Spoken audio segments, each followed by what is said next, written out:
Vós, na verdade, intentastes o mal contra mim, porém Deus o tornou em bem, para fazer como vedes agora, que se conserve muita gente em vida.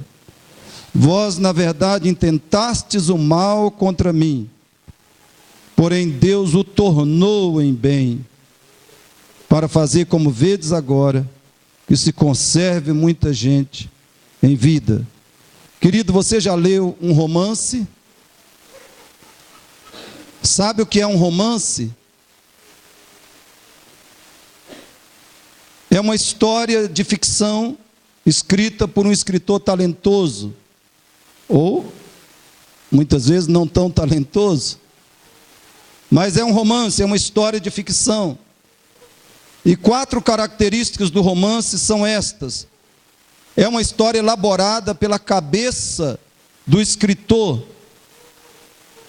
Os personagens são fictícios, não existem na realidade. A história nunca se passou e nunca se passará no mundo real. E o mais importante para o nosso propósito aqui é que o autor do romance é soberano. Ele determina exatamente cada detalhe dos personagens e dos eventos da história. E ele também determina o final da história. O autor de um romance é soberano. Determina os detalhes, os eventos da história e o final da história. Queridos, eu penso que Deus é o maior romancista da história. Diversas histórias da Bíblia também são romances escritos por Deus. E a principal história da Bíblia é o maior romance jamais escrito, que nenhum escritor humano, terreno, pecador, poderia escrever. A maior história contida na Bíblia é um romance extraordinário. Jamais poderia ser escrito por qualquer ser humano. Esse foi escrito por Deus e só poderia ser escrito por Ele. A história central das Escrituras. Porém, os romances de Deus comportam 3 grandes diferenças, 3 diferenças fundamentais em relação aos romances escritos pelos homens. Primeiro, os romances de Deus são histórias reais.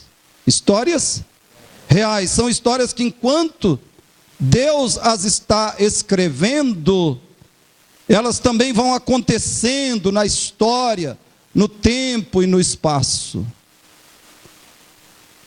Ou são histórias que Deus já escreveu na eternidade passada e que agora acontecem na história deste mundo, na nossa história, no tempo e no espaço. Segundo, nos romances de Deus, os personagens têm vontade própria, liberdade real e responsabilidade genuína por suas escolhas e ações. Ou seja, os personagens dos romances de Deus não são programados, robotizados, não são manipulados pelo autor divino. E terceiro, no romance de Deus, ele determina muitos eventos. Eu não acredito na doutrina do decreto de todas as coisas, sem excluir nada por Deus. Eu acredito que nos decretos de Deus, mas não nos decretos absolutos, pormenorizados, detalhados, minuciosos, de todas as coisas. Não acredito que ainda posso ser convencido. Não vou dizer que eu não venha mudar de posição. Não acredito que Deus decretou minuciosamente cada acontecimento, cada evento, cada detalhe. Acredito sim na providência de Deus em relação a todas as coisas. E acredito no controle de Deus sobre todas as coisas, na permissão de Deus em relação a algumas coisas, a muitas coisas. No romance de Deus, ele determina muitos eventos e controla absolutamente todos os eventos e sempre decide o final da história. Um exemplo de romance divino é a história de José, filho de Jacó, nas Escrituras. Entre outras lições, nós temos muito que aprender nessa história a respeito da soberania de Deus. Então, o que vamos ver em primeiro lugar? Todos juntos? Deus é o autor, o diretor do filme de José. Então lembre disso, Deus é o autor, diretor do filme de José. Em primeiro lugar, com a sua Bíblia aberta aí, vai para o capítulo 37. Nós vamos ler vários textos do 37 ao 50 de Gênesis.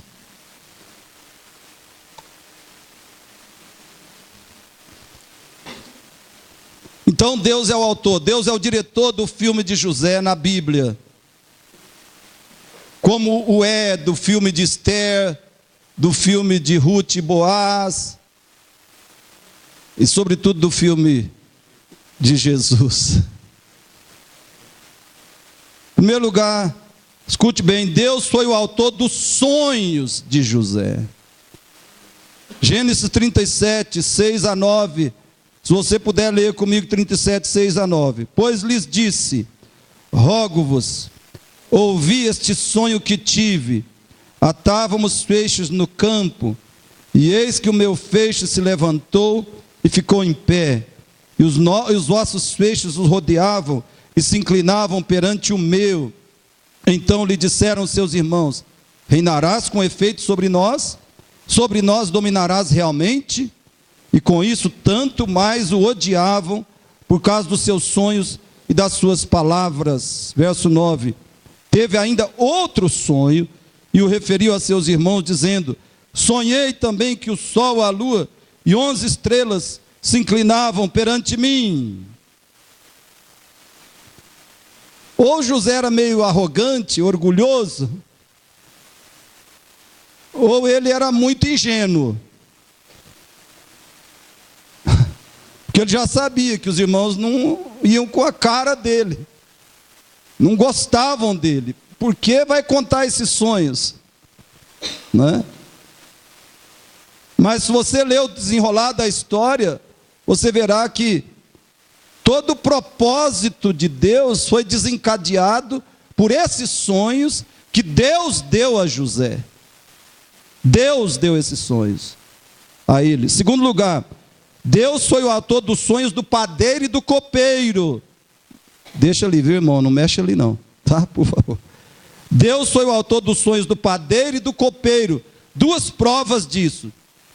Se a interpretação dos sonhos desses dois homens foi dada por Deus, e isso aconteceu, Gênesis 40, verso 8, é porque o sonho também veio de Deus. E segundo o copeiro e seu sonho, foi o que Deus usou para informar a Faraó que José interpretava sonhos. Então aquele padeiro precisava ter um sonho que José interpretasse, para que depois ele informasse a Faraó que havia lá na prisão, lá na penitenciária do Egito, havia um interpretador de sonhos. E foi essa uma obra de Deus. Terceiro lugar, Deus foi o autor dos sonhos de Faraó. Leia Gênesis 41, se você é rápido aí. Gênesis 41, 25 e 28. 41, 25 e 28. Todos juntos? Então lhe respondeu José: o sonho de Faraó é apenas um.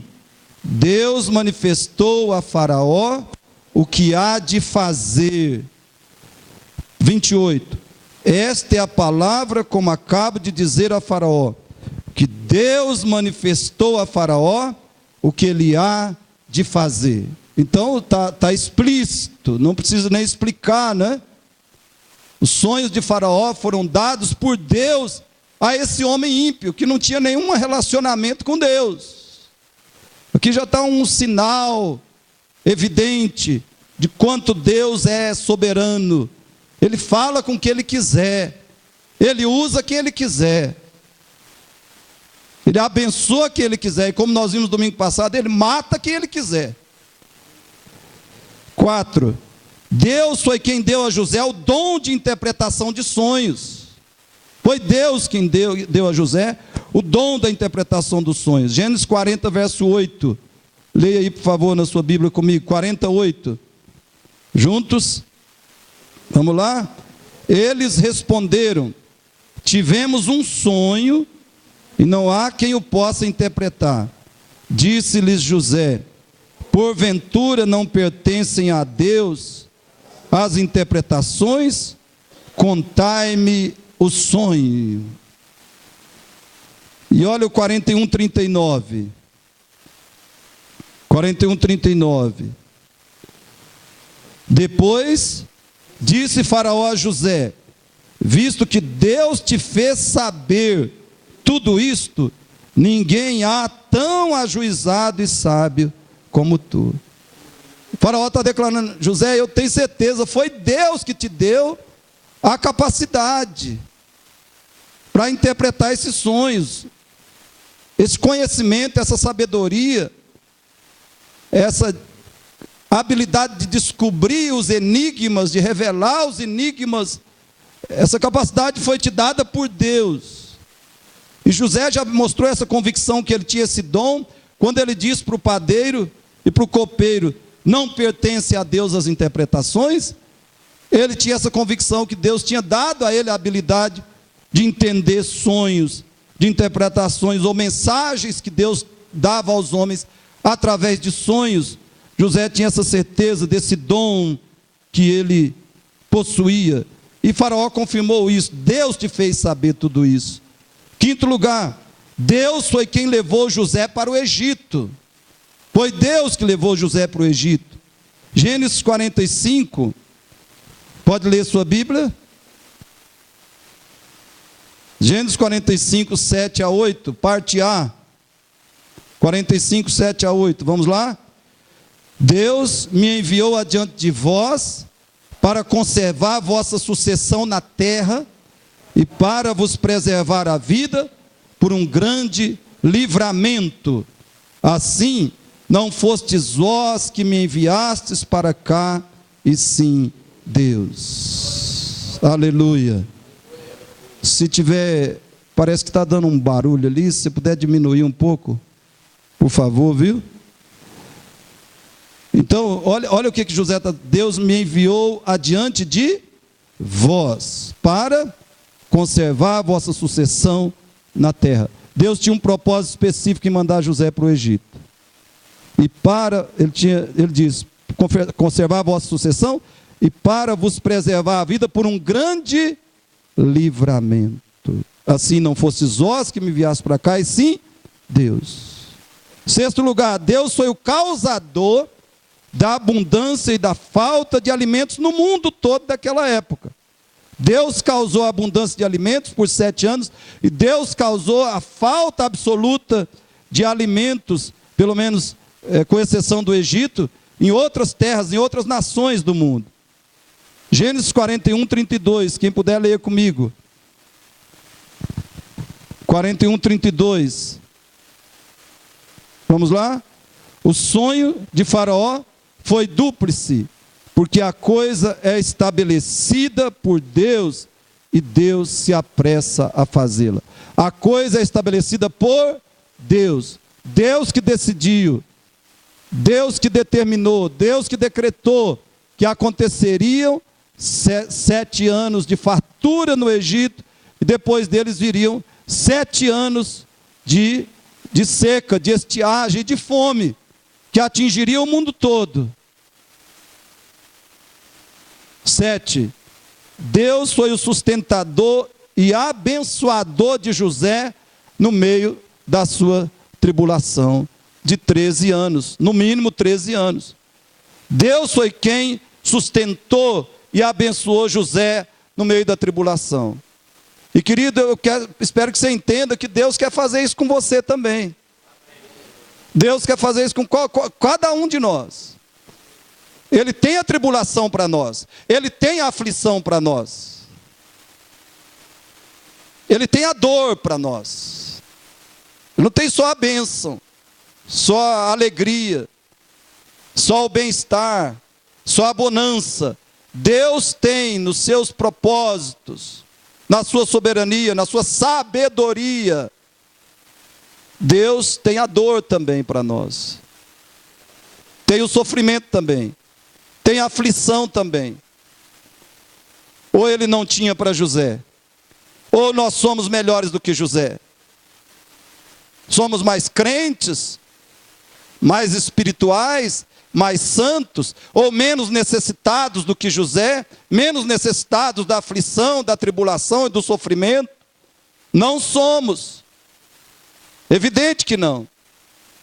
Então, se Deus usou esses métodos com José, certamente o fará conosco. Só que tem o seguinte: você precisa reagir bem diante da tribulação, diante da aflição. A tribulação para a sua vida, a aflição, a dor, o sofrimento, a tristeza, a decepção para a sua vida, pode vir do seu marido. Pode vir através do seu marido, pode vir através da sua esposa, pode vir através dos seus filhos, pode vir através de algum irmão da igreja, de algum irmão. Pode vir através do seu patrão, do seu colega de trabalho. Pode vir a aflição na sua vida através do seu vizinho, ou através dos seus parentes, cunhado. Cunhado, né? Que coisa maravilhosa. Genro, sogra.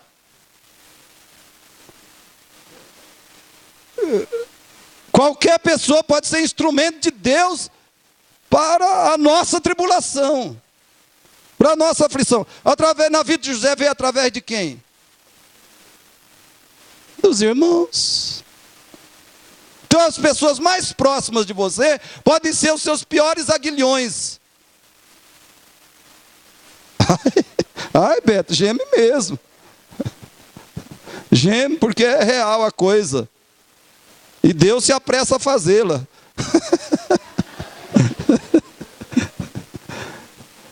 Então, irmãos, mas você tem que lembrar que Deus foi o sustentador, o fortalecedor, o capacitador de José no meio da tribulação.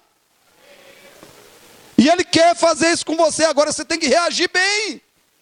Você tem que reagir com fé, com oração, com fidelidade, com gratidão, com louvor a Deus.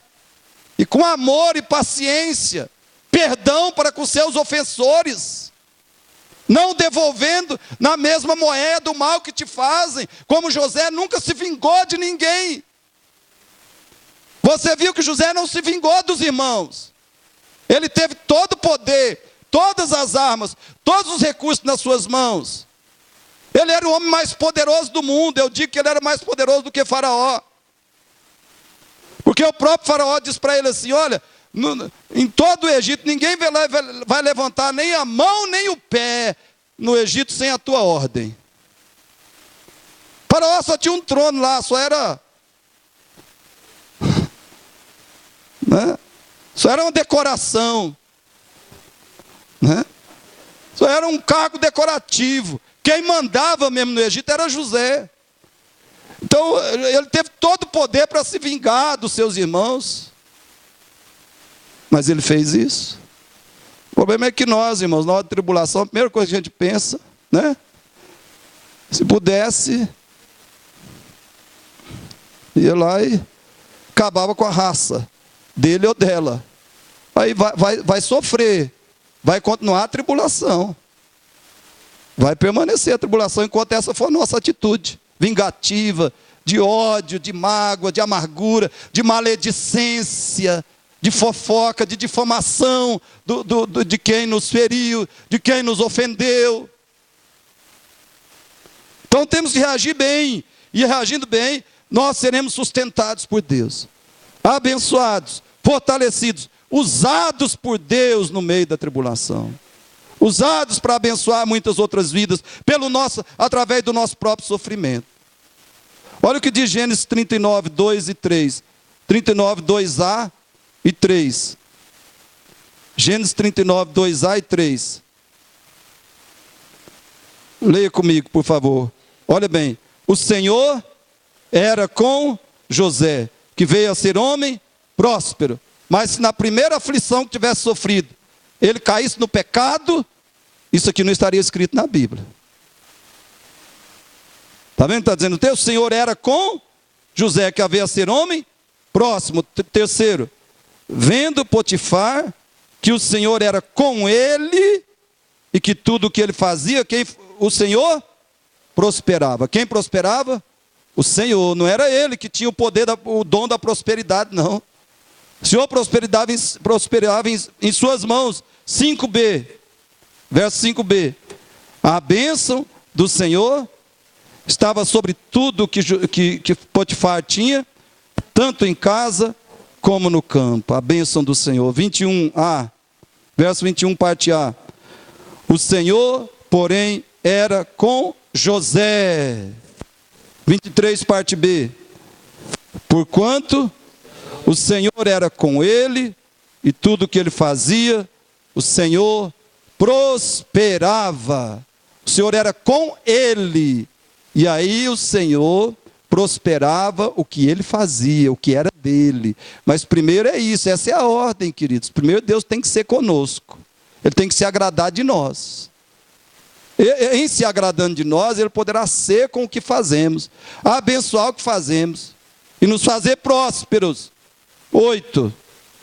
Deus foi o autor da virada na história de José. Ele não só abençoou, sustentou, fortaleceu, usou José no meio da tribulação, mas ele, o próprio Deus, foi o autor da virada na história de José. Gênesis 41, 51 e 52 diz assim. 41, 51 e 52. Vamos juntos? 41, 51 e 52. José, ao primogênito, chamou de Manassés. Quando ele teve 2 filhos com quem? Aquela bonitona lá. Né? Azenate. José. Está vendo como é que Deus abençoa? Viu, Beto? Como é que Deus abençoou? O homem foi fiel, foi fiel, foi fiel. 13, 17 anos saiu da casa do pai. Só tribulação, agonia, dor, decepção. Aí o homem sobe ao trono, pronto, vem a bênção maior. O homem era virgem. E ele podia ter pecado lá com quem? Tem muito crente que quer ser abençoado, mas na primeira tentação sexual ele já não vai ser abençoado jamais, meu filho. Primeira tentaçãozinha que ele sofre na área sexual, já desaba, se entrega, entra nada de braçada, e mergulha, vai até o fundo. Aí Deus não vai abençoar, não. Mas como José continuou fiel, embora a mulher fizesse proposta para ele todos os dias, aí veio a bênção. Veio a Azenate, né? Ó, eu tenho a minha Azenate também, viu? Vai chegar amanhã, com a graça e a misericórdia de Deus. Gênesis 41, 51 e 52 diz assim: José, que teve esses 2 filhos com Azenate, José, ao primogênito, chamou de Manassés, pois disse o quê? Deus me fez esquecer de todos os meus trabalhos e de toda a casa do meu pai. Aleluia! Deus me fez esquecer a aflição, a dor, a decepção. A vida dele estava renovada, o coração estava lavado, pelas bênçãos, pelas recompensas da fidelidade. 52, ao segundo, porque teve outro, chamou-lhe Efraim, pois disse: Deus me fez o quê? Próspero na terra da minha aflição. Aleluia. Gênesis 45, 9. 45, 9.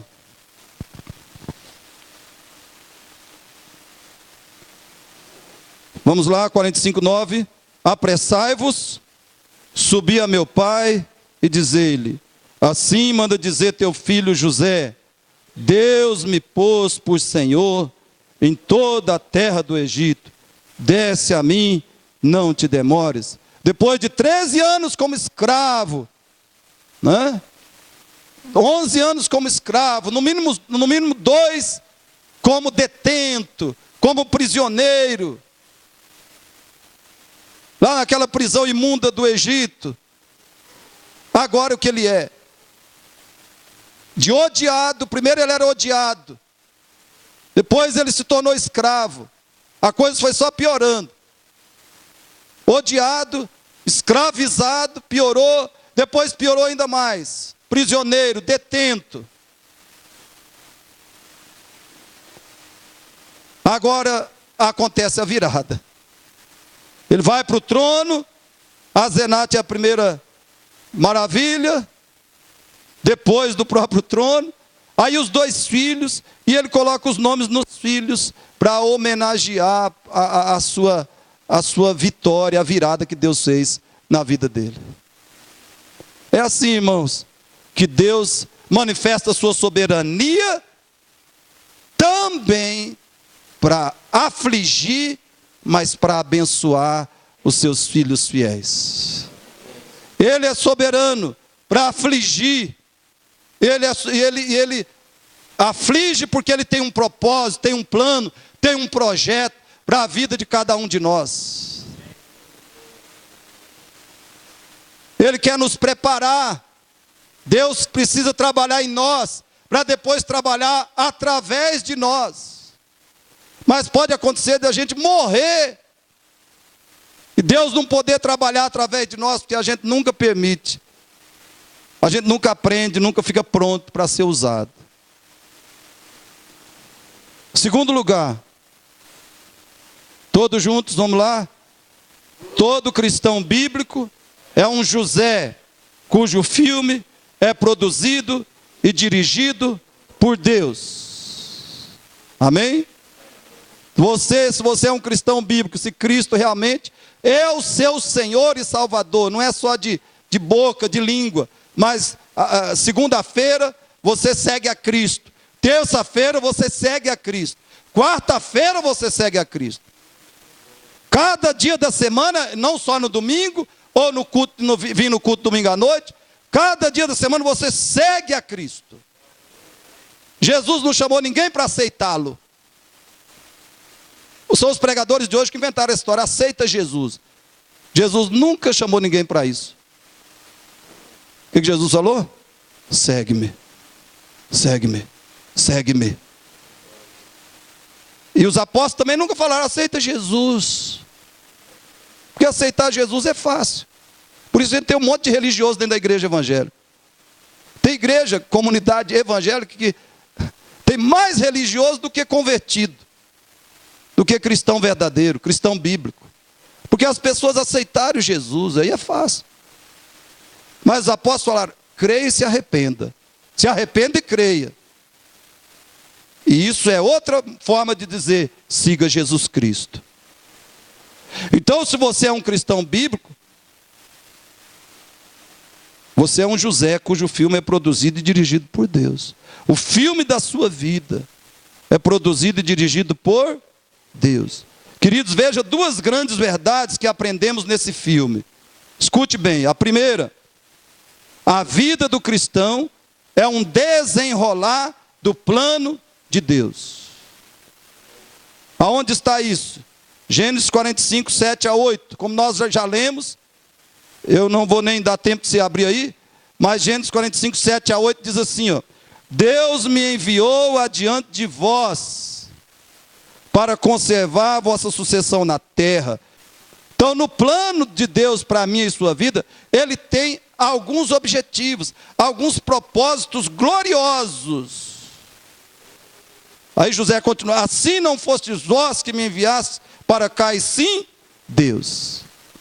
Mas, queridos, o plano, a nossa vida é o desenrolar do plano de Deus, mas isso não significa que nós somos fantoches, que nós somos marionetes nas mãos de Deus, na história dele conosco. Escute bem: qualquer desobediência da nossa parte afetará esse plano de Deus na nossa vida, afetará esse plano para o nosso bem ou para o nosso mal.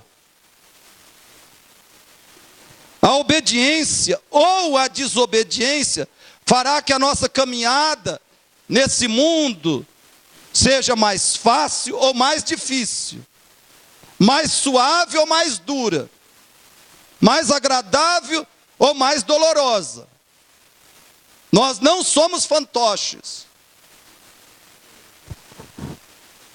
Você lê a história de José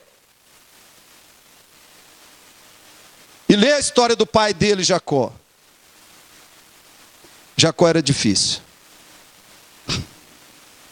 Jacó era complicado. Jacó era problemático. Jacó sofreu. Sofreu. Deus colocou ele lá debaixo do jugo de Labão, e Labão só Labão nele. Só labando ele.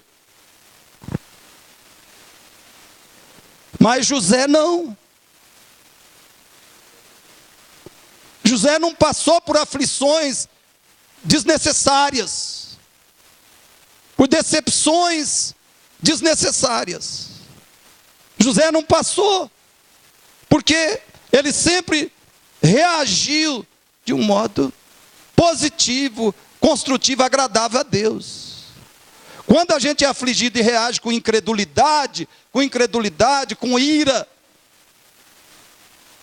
com endurecimento do coração, afastamento de Deus, aí sai de baixo.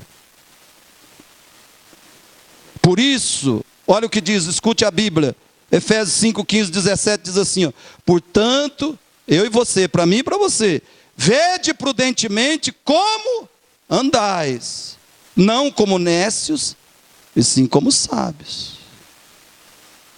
Não como nécios, como ignorantes, insensatos, tolos, rebeldes, e sim como sábios. Por esta razão, não vos torneis insensatos, mas procurai compreender qual a vontade do Senhor.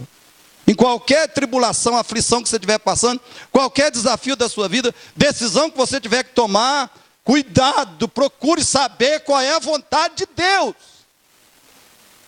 Porque se você agir como tolo, como nécio, como muitas vezes Jacó, algumas vezes pelo menos Jacó agiu e outros agiram, se nós agirmos como nécios,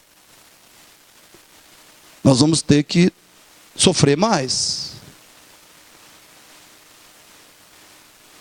Então não vos torneis insensatos. Procurai compreender qual a vontade de Deus, principalmente no meio da sua aflição, da sua tribulação. O que Deus está falando com você? O que Ele quer te ensinar? Aonde Ele quer te levar? Como Ele quer que você reaja? O que Ele quer que você faça no meio do seu sofrimento?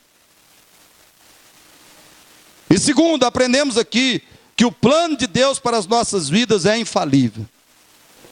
O plano de Deus para as nossas vidas é infalível. Gênesis 37, 7 e 9, você pode ler aí.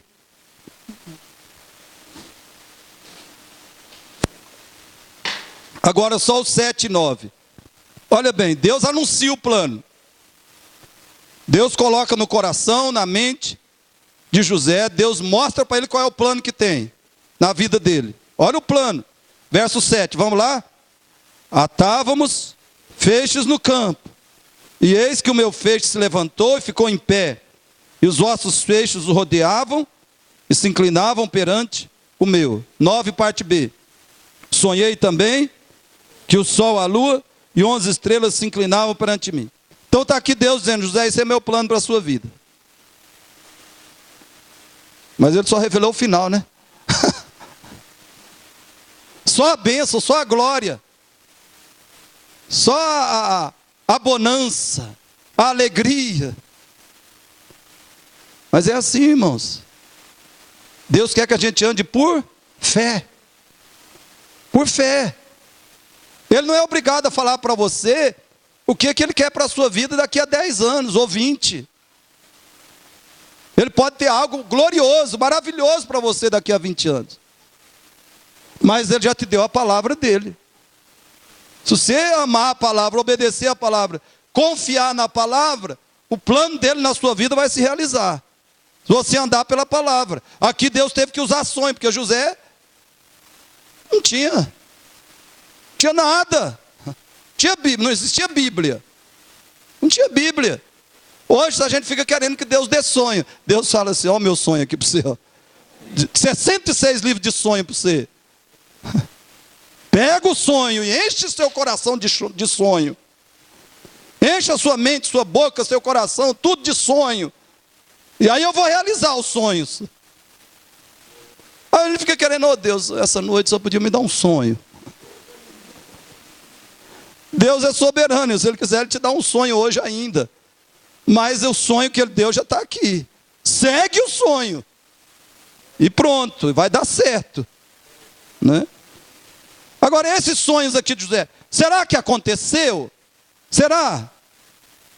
Veja Gênesis 42, 6. Será que o plano se cumpriu? Gênesis 42, 6. Vamos lá? E os irmãos, 6b. E os irmãos de José vieram e se prostraram, rosto em terra, perante ele. O que era o sonho? O sol, a lua e 11 estrelas se inclinaram perante mim. O meu feixe ficou em pé, e os seus feixes os rodeavam e se inclinavam diante do meu. E olha que os irmãos de José vieram e se prostraram, rosto em terra perante ele. Mas tem mais, para que José ficasse bem certo, que Deus não falha nas suas promessas. Os planos de Deus são infalíveis. Olha o 43, 26b. 43, 26. Parte B. Todos juntos? E prostraram-se perante ele até a terra. Esses são os mesmos irmãos de José. Agora o 28b aí ainda. 28b. E abaixaram a cabeça e prostraram-se. 44, 14b. Capítulo 44, 14b. Vamos lá? E chegou Judá com seus irmãos à casa de José. Este ainda estava ali. E prostraram-se em terra diante dele. Aleluia. Várias vezes o sonho se cumpriu, literalmente. O que Deus está nos dizendo, irmãos? O plano de Deus para a nossa vida é infalível. E também é o único que se cumpre. Deus não se comprometeu a realizar os sonhos do seu coração. Deus não se comprometeu a realizar os planos da sua vida. Os planos que você criou, que você estabeleceu, que você forjou. Deus não se comprometeu com isso, não. Então veja o grande mal dessas pregações que dizem que Deus está disponível, Ele está como se tivesse de plantão para realizar os nossos sonhos e os nossos planos. E aí dizem eles, basta a gente ter fé, determinar, profetizar. Profetiza, irmão, profetiza, vai dar certo, vai funcionar. Vai dar tudo certo. Se a gente colocar a nossa fé em ação. Vai dar tudo certo. Irmão, vai dar tudo certo o que Deus falou. Não é o que eu criei no meu coração. O meu plano, o meu projeto de vida, o meu sonho, isso não vai dar certo. O que vai dar certo na minha vida é o plano de Deus, é o propósito de Deus, é o sonho de Deus para mim. Não o meu sonho, não o meu plano, não a minha vontade. Então o que eu digo para você nessa noite? Ao invés de você se agarrar aos seus sonhos e planos, clame a Deus que o capacite a confiar nele, ser fiel a ele, para que os planos dele, os sonhos dele se realizem na sua vida. Clame a Deus: Senhor, me dê confiança em ti, me dê fidelidade ao Senhor, para que eu ande com o Senhor, para que os sonhos e os planos do Senhor se realizem na minha vida. Trabalhe com Deus, não atrapalhe Deus. Não atrapalhe Deus, não atrapalhe a obra que Deus quer fazer na sua vida. E depois, talvez, através da sua vida. Terceiro, juntos, fale comigo bem forte. A confiança dominadora na soberania de Deus é a nossa proteção da desolação espiritual, emocional. De novo, tente guardar isso. A confiança dominadora, a confiança que domina o nosso coração e a nossa mente, que conduz a nossa vida, na soberania de Deus, é a nossa proteção da desolação espiritual e emocional. Quanto a isso, nós veremos que Jacó é o exemplo negativo e José é o exemplo positivo. Primeiro, escute bem: diante da tragédia, Jacó desmoronou. Ao receber a notícia da morte de José, Jacó teve uma reação normal, no Gênesis 37, 34 e 35. Se bem que não foi tão normal, porque ele se recusou a ser consolado. Então é normal, quando você perde uma pessoa querida, especialmente um filho, é normal que você se derrame em dor, em lágrimas, em angústia e aflição profundos. É normal que isso aconteça. É normal que isso dure até 6 meses no mínimo. Que a pessoa chore e sofra e fique abatida por um prazo aí de mais ou menos 6 meses, quando perde algo a uma esposa, ou um marido, ou especialmente um filho. Mas não é normal que a pessoa se recuse a ser consolado, ou a se consolar, como se o mundo tivesse acabado, como aconteceu com José aqui nesse caso. Então você vai ler depois Gênesis 37, 34, 35. Porém, veja bem, irmãos, aparentemente a perda de José fez que Jacó também perdesse a confiança positiva e construtiva em Deus. E eu quero alertar a mim e a você, por favor, irmãos, a tragédia tem esse potencial horrível. A tragédia pode se abater, pode se estabelecer na nossa vida em qualquer dia, em qualquer momento. E a tragédia tem o potencial de destruir a nossa confiança positiva e construtiva em Deus. Nós podemos ficar sendo crentes apenas de aparência, de rótulo, mas o coração não confia, não descansa, não se alegra em Deus, não adora a Deus de verdade, porque ele não impediu que a tragédia nos alcançasse. A gente pode perder por causa de uma tragédia a confiança construtiva e positiva em Deus. Fique alerta para isso.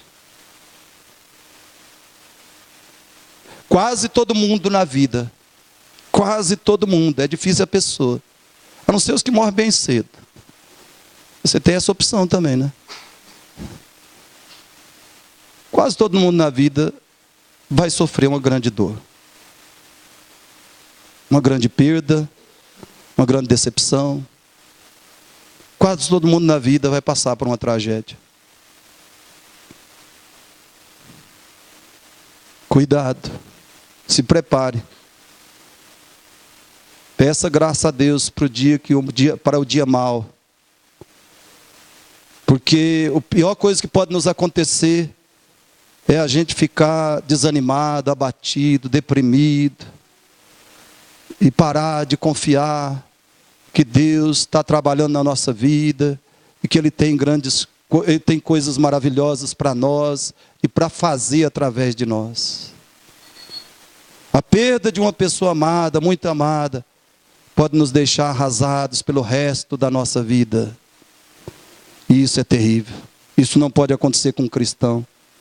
Arrasado pelo resto da vida. Olha o que aconteceu. Gênesis 42, 3, 36 a 38. Leia aí. Gênesis 42, 36 a 38.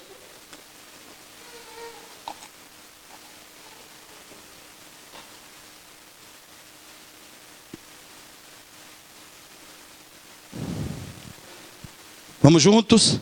Então lhes disse Jacó, seu pai: tendes-me privado de filhos. José já não existe. Simeão não está aqui. E ides levar a Benjamim. Todas essas coisas me sobrevêm. Está vendo aí? Todas essas coisas me... Parece que Jacó está dizendo: ó vida, ó azar, ó céus, vejam como eu estou sofrendo, tenham dó de mim.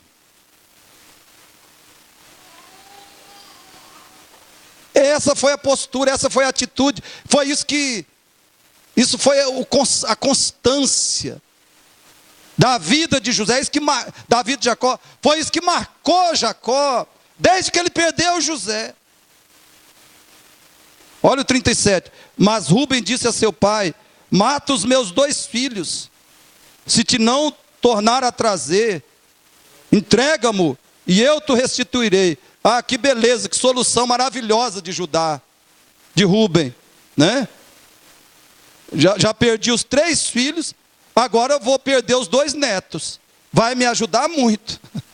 Que solução de Judá, que inteligência sobrenatural, né? Eu vou matar os meus próprios 2 netos, vai resolver meu problema, eu matar meus 2 netos.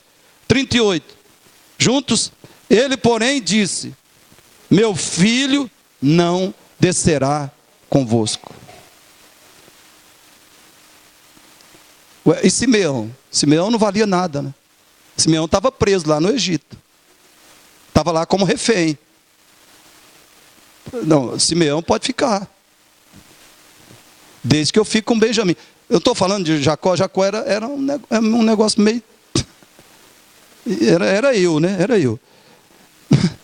Meu filho não descerá convosco. Continue. Seu irmão... Por isso que eu gosto de ler a história de Jacó, né? Porque eu me vejo ali toda hora. Vamos lá. Seu irmão é morto, e ele ficou só. Se lhe sucede algum desastre no caminho, por onde fordes, fareis descer minhas cãs com tristeza à sepultura. Irmãos, parece que depois de mais de 20 anos da perda de José, Jacó ainda vivia em função dela. Isso não é normal. Mais de 20 anos que um menino tinha morrido, que ele sabia, né? Que ele imaginava. Mas ele ainda vive em função dessa perda. Queridos, nós temos que tomar cuidado, porque cristão bíblico, cristão espiritual, cristão que confia em Deus, que anda com Deus, que está vivendo em santificação, não fica vivendo em função de perda. Ele vive em função de Cristo. Não é em função do filho que foi, do dinheiro que desapareceu, que perdeu, que alguém roubou, da casa que caiu, não, do carro que alguém roubou. Ele vive em função de Cristo. É isso que nós precisamos aprender. Porque hoje os crentes estão vivendo em função de tudo, menos em função de Jesus. E como é que nós somos cristãos? Se é isso que nos acontece. Evidentemente, Jacó não abandonou a Deus, mas ele se tornou um crente inseguro. partir da perda de José, ele se tornou um crente inseguro, negativista, vitimista e cheio de autopiedade. Todas essas coisas me sobrevêm. Fareis descer minhas cãs à sepultura com tristeza. Ele se tornou uma vítima. Passou a viver com esse espírito de vítima. E é isso que muitos de nós têm vivido, é assim. Ah, meu marido me traiu. E aquela história ladainha a vida inteira que o marido traiu. Essa história todo dia. Ah, minha esposa me traiu. E fica 1 ano, e 2 anos, e 5 anos falando dessa traição da esposa. Ué, se você não perdoou ou não perdoou, vai ficar se vitimando? E assim, minha esposa morreu. Tem que fazer igual o irmão aqui, né? Com todo respeito à sua dor e à sua perda, né? O irmão está vivendo, casou de novo, a benção aí, né? Pastor Jeremias Pereira, lá em Belo Horizonte, perdeu a esposa, foi dor, até transbordou de dor. Está casado de novo, está tocando a vida, está servindo a Deus. Nós não podemos viver em função da perda, irmãos.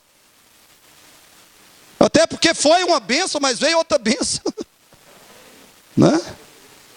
Vai uma bênção através da perda, mas vem outra bênção. Não podemos ficar vivendo em função da perda. Então, sabe o que acontecia? Na prática, Jacó ainda era crente.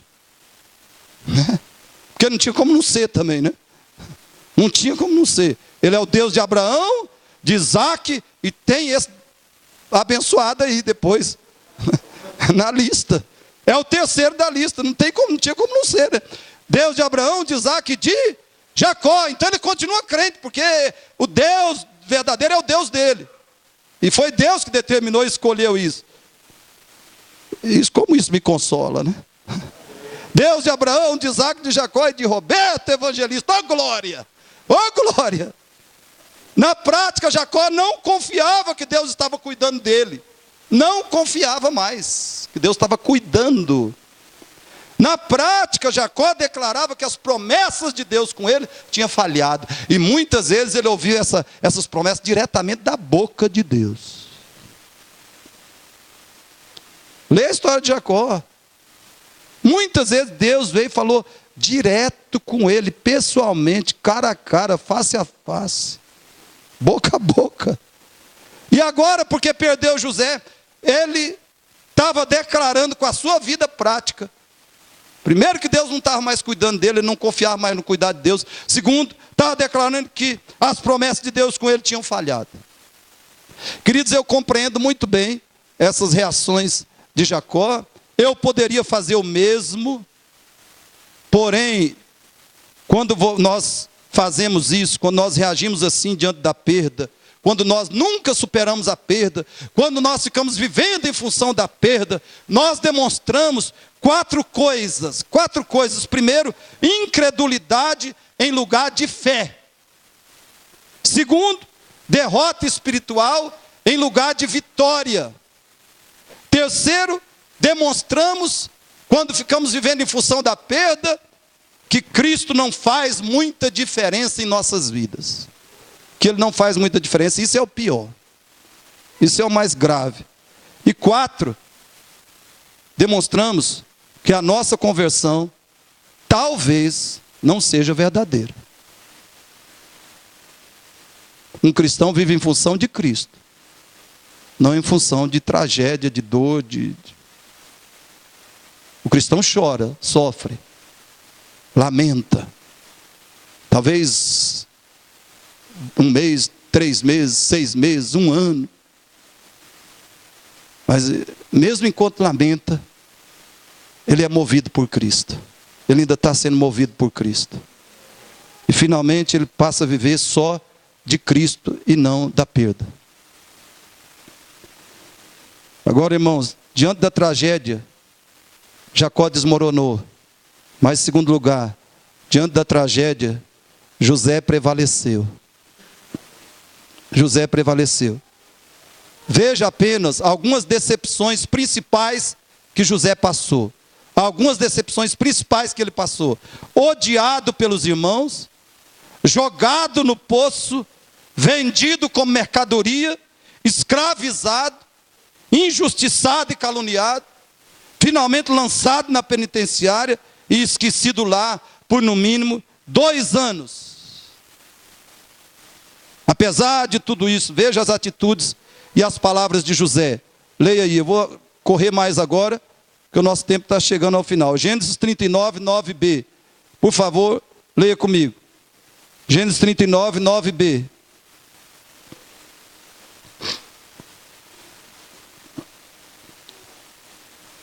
Juntos, Gênesis 39, 9b. Como, pois, cometeria eu tamanha maldade e pecaria contra Deus? Jacó continua focado em quem? Em Deus. José continua focado em Deus. 48b. 48b. Porventura, não pertencem a Deus as interpretações? Contai-me o sonho. Ele está focado em quem? Ele está sendo movido por quem? Ele está vivendo em função de quem? Ele foi odiado, ele foi escravizado, agora ele é detento, ele é prisioneiro, injustiçado o tempo todo, mas ele está vivendo em função de Deus. É Deus que está controlando a vida e o coração de José, e as palavras dele. 41:16.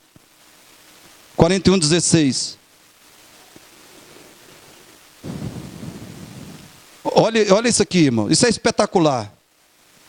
41:16 juntos. Respondeu-lhe José: não está isso em mim, mas Deus dará resposta favorável a Faraó. Deus dará resposta.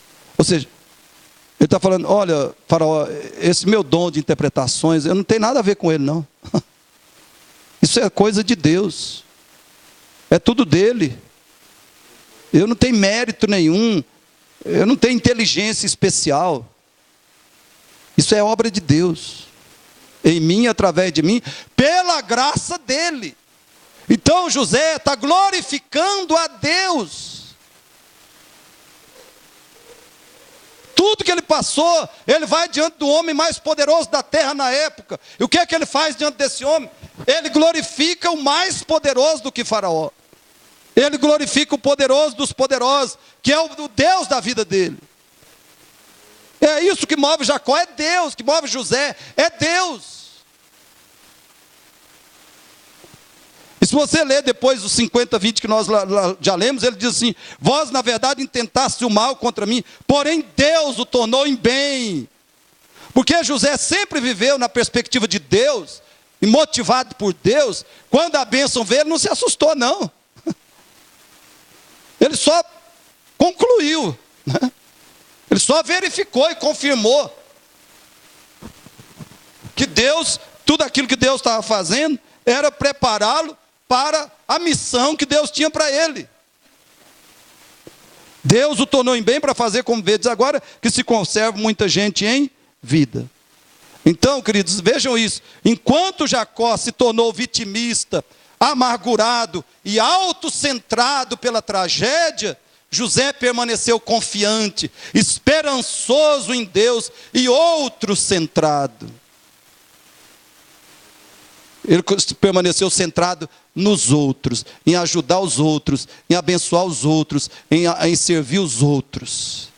Quando Jacó está autocentrado, José está outro-centrado, mesmo no meio de toda dor. E ó, irmão, ser traído, ser caluniado, e depois ser vendido, e depois se tornar escravo, e depois se tornar prisioneiro. Isso aí pode devastar muito mais o ser humano do que a perda de uma pessoa querida. Porque o ódio contra quem nos prejudicou, Essa é a nossa maior dificuldade para isso. Para o ódio, para a amargura. E para alimentar o sonho de vingança. Não é muito fácil a gente fazer isso. Né? E outra, achar que Deus está sendo injusto com a gente. Nós somos só odiados, somos fiéis a Deus, mas somos odiados, traídos, escravizados. Depois, lá na prisão esquecido. Que Deus é esse? Não é fácil abandonar Deus? Mas não foi isso que José fez.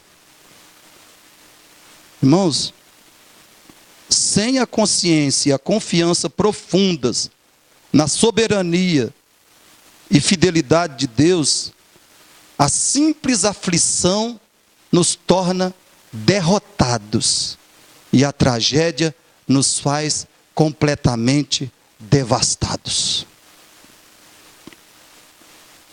Se eu e você não formos cheios, repletos, se nós não enchermos o nosso coração e a nossa vida da consciência e da confiança na soberania e fidelidade de Deus, a simples aflição nos faz derrotados. Derrotados. E a tragédia, então, nos torna completamente devastados. Talvez pelo resto da vida. Nós precisamos conhecer o Deus soberano, irmãos. Conhecer. Nós precisamos saber o que é a soberania de Deus. Nós vamos estudar sobre a soberania de Deus. Estudar sobre ela. Orar a respeito dela. E sobretudo confiar, crer na soberania de Deus. Como José fez. Essa foi a salvação dele. Isso foi a salvação de José. E vai ser a nossa. E por último, nós vamos ser breves aqui, 4. Todos juntos. Pertencer a um Deus soberano implica em viver positivamente para Ele, apesar do mistério e da perplexidade. É isso que eu já falei de outras formas, mas para reforçar. Fale de novo. Pertencer a um Deus soberano. Pertencer a esse Deus significa viver positivamente para Ele, apesar do mistério e da perplexidade. O mistério são aquelas coisas de Deus que desafiam a nossa lógica, que não satisfazem a nossa razão. E será que tem alguma coisa que desafia a nossa, alguma coisa de Deus que desafia a nossa lógica? Tem alguma, Sidney? Tem alguma coisa de Deus que não satisfaz a nossa razão? Óbvio. Inúmeras coisas. É um mistério. O que é a perplexidade? É a confusão, é o assombro, é a dor tremenda, é a tristeza devastadora. É a perplexidade. Agora observe se tem lógica, presta atenção. Você que fica atrás de lógica e de sentido para tudo, pecador, você é uma criatura, pecador, né? É uma criatura e é um pecador. E você quer lógica e sentir, que tudo seja lógico, tudo tenha sentido.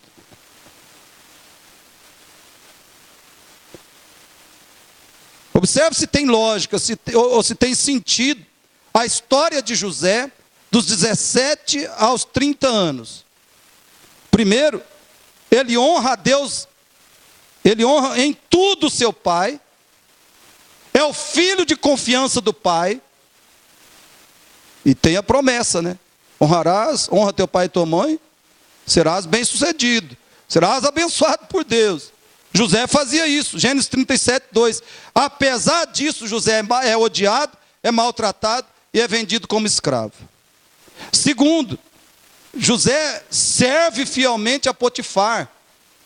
Ele é o motivo da grande prosperidade de Potifar, por causa da sua fidelidade a Deus. Está em Gênesis 39. Apesar disso, ele é terrivelmente caluniado e lançado na prisão. Apesar disso. Terceiro, na prisão José continua fiel a Deus. O carcereiro, o padeiro e todos os outros prisioneiros são grandemente beneficiados por ele. Está em Gênesis 40. Apesar disso, nada muda na história de José de imediato. Nada muda de imediato. E ele é obrigado a puxar 2 anos de uma cadeia desumana, sem nenhum sinal de que Deus se lembra dele. Ele é fiel. Lá dentro da prisão ele permanece fiel. Permanece agradando a Deus, glorificando a Deus na prisão. Apesar disso, ele puxa 2 anos de cadeia. Uma cadeia horrível. Imagina o que eram as prisões daquele tempo. As penitenciárias daquele tempo. E isso, 2 anos ali, sem nenhum sinal de que Deus se lembra dele. E se lembra dos sonhos que deu a ele. Irmão, se teve na história um servo de Deus totalmente fiel, que viu sua vida indo de mal a pior, apesar da fidelidade, viu sua vida só indo de mal a pior durante anos e anos, esse foi José, o filho de Jacó. Agora, o que acontece com a gente? A gente diz, não, Jesus é meu Senhor, Jesus é meu Salvador. Alguém olha com cara feia para a gente, pronto. Acabou o mundo. Um irmão olhou com cara feia. O irmão não me cumprimentou. Pronto. Ah, vai ser crente assim lá no inferno. Você está doido, gente? Que fé é essa? O homem fica 13 anos aqui, todo tipo de mal, de dor, de decepção, de injustiça, de miséria. E aí alguém fala uma coisinha. Ah, pastor. Os crentes de hoje eu não entendo. Ô, irmãos, eu não entendo os crentes de hoje, não. Ser sincero. Como é que José reagiu? Como é que eu e você estamos reagindo? Como é que José reagiu diante disso? O que ele fez? Leia atentamente Gênesis 37 a 50 do livro, os capítulos 37 a 50 do livro de Gênesis. Você vai aprender que crer num Deus soberano, pertencer a um Deus soberano, significa viver fielmente, viver positivamente para Deus, apesar do mistério e da perplexidade. Querido, pertencer a um Deus soberano significa aceitar o mistério de Deus como coisas, os mistérios de Deus como coisas absolutamente naturais e normais. Se eu e você cremos em Deus e realmente pertencemos a Deus, nós aceitamos os mistérios dele como coisas normais, naturais. Primeiro porque ele é Deus e nós não somos. Segundo porque nós somos só criaturas. E terceiro porque além de criaturas somos pecadores, isso é o pior. Então mistérios de Deus sempre haverão na nossa vida. Nem lá no céu nós vamos saber tudo. Não adianta nem levar a listinha.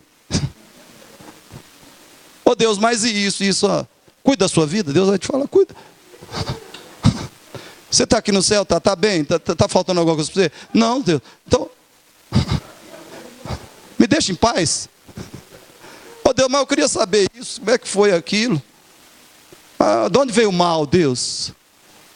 Deus, eu não sei, se o Senhor é bom, se o Senhor é só o bem. De onde veio o mal? Cuidado com o que Deus vai te responder. Cuidado. Você não enche meu saco não, porque já te salvei pela graça, hein? Eu posso voltar atrás.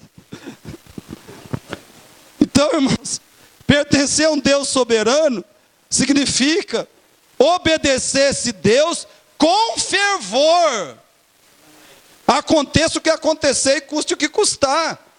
É isso que nós aprendemos com José. Se o nosso Deus é soberano, nós vamos servir a Ele com fervor. Mesmo que as coisas estejam dando tudo errado para a gente. É isso que é ser cristão. Esse negócio de ir na igreja, vou dar R$1.000 aqui, amanhã vem 10.000.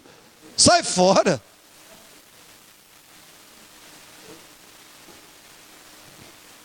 Conclusão, só leia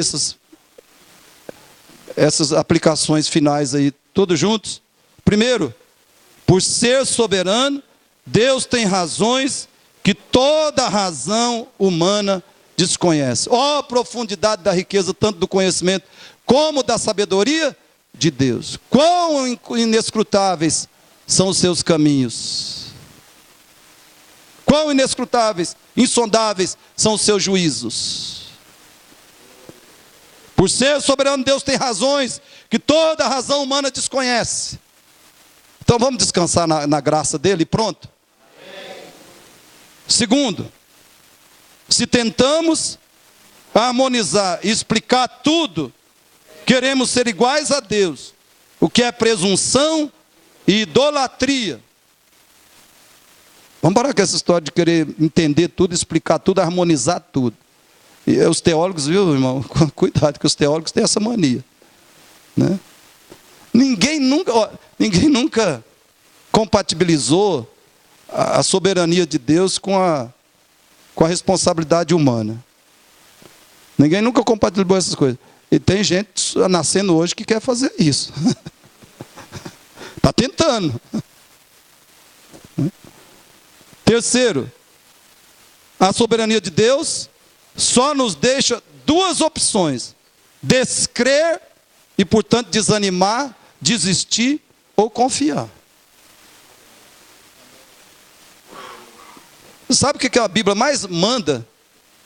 Qual é o mandamento da Bíblia que aparece mais na Bíblia para mim e para você? Confia no Senhor. Você nessa vida só tem duas opções: ou confiar diante do Deus soberano. Você só tem duas opções: ou confiar em Deus, ou descrer e abandonar, desanimar, desistir, se suicidar. Porque se você desistir de Deus, você pode se suicidar logo. Não faz isso não, você vai para o inferno mais cedo, então é melhor ficar por aí mesmo. Melhor ir mais tarde mesmo. Mas não tem opção.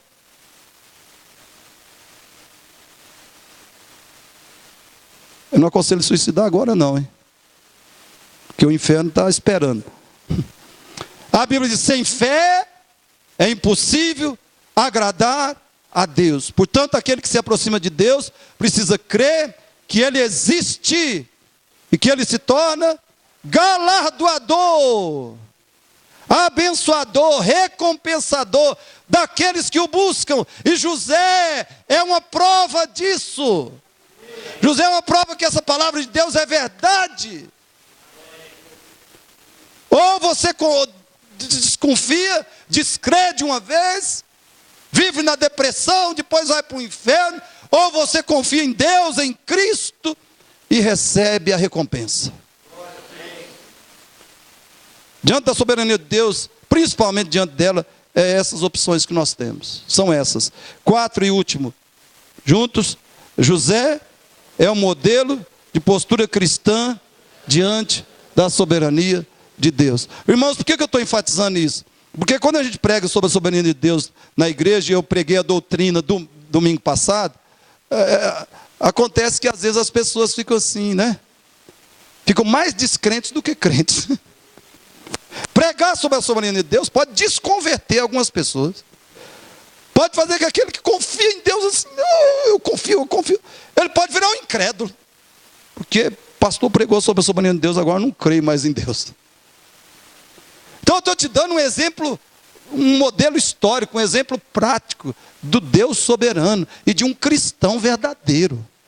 Para que você aprenda melhor tanto a doutrina, com a ilustração, com a história de José, como você confie mais em Deus, como imitando José.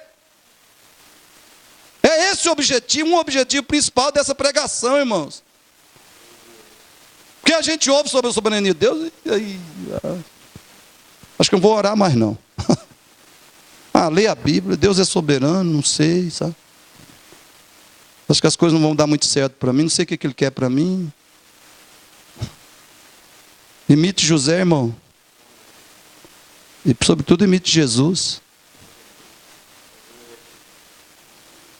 Por isso, irmãos, sabe qual é a música que José cantaria